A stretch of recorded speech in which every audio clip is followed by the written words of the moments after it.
his finger here when I was briefing you on the bus. If you look in the distance there, you'll see that tan building. That is KPA Tower number 5. Again, at this time, we're being observed by the North Koreans, so do not point, wave, or gesture in any manner towards the North Koreans.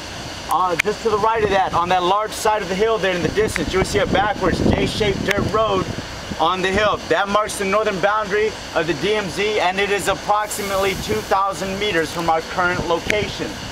Just to the right of that, you'll see a steel tower. That was part of the old speaker system they used to broadcast that propaganda.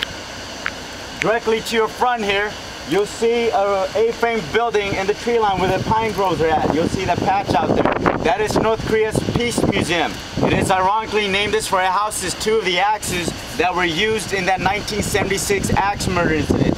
Just beyond that, to the right in the distance, you'll see a cluster of buildings where that building with the blue roof is at out there in the distance. That's where the former Czech and Polish NSC camp was situated. However, they no longer stay there. They've been expelled by the North Koreans. Down there to your front left, you'll see a blue building and a tan building. You can make out the tan, just the roof of the tan building because it's so heavily vegetated. But the blue building, that is checkpoint number 4. It is no longer manned because anything that can be seen down there can be easily seen from up here at checkpoint 3. The tan building on the other side is KPA Tower number 7. It is still manned 24 hours a day. The bridge of no return lies in between the 2 checkpoints. We will be driving down there, so you will be able to see the bridge of no return. That large grassy area on this side of checkpoint 4 in front over here on this side, that's the focal point of the 1976 axe murder incident. And on this side of the road from the large grassy area, you'll see that there's a gap in the tree, around the 4th or 5th tree, I believe. You'll see that there's a monument there. That's where that yellow poplar tree grew. It stood over 20 meters in height. To your immediate left there in the distance, you'll see the village of Gyeongdong, or Propaganda Village.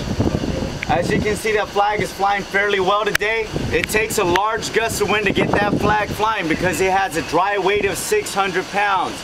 During inclement weather, that flag must be lowered or it would tear under its own weight. Back in September of last year, a typhoon actually passed through and tore a portion of the flag off. North Korea quickly responded and replaced the flag. It takes anywhere from 20 to 30 men to raise and lower that extremely large North Korean flag.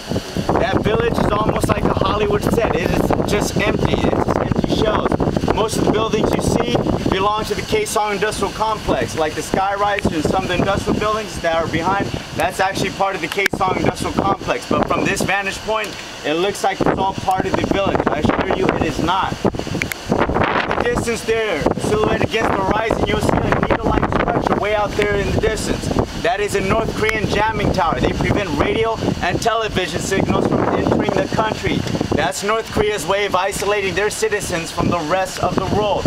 Even if you check your phone right now, you can notice you have no reception whatsoever. Verizon, though, somehow works here.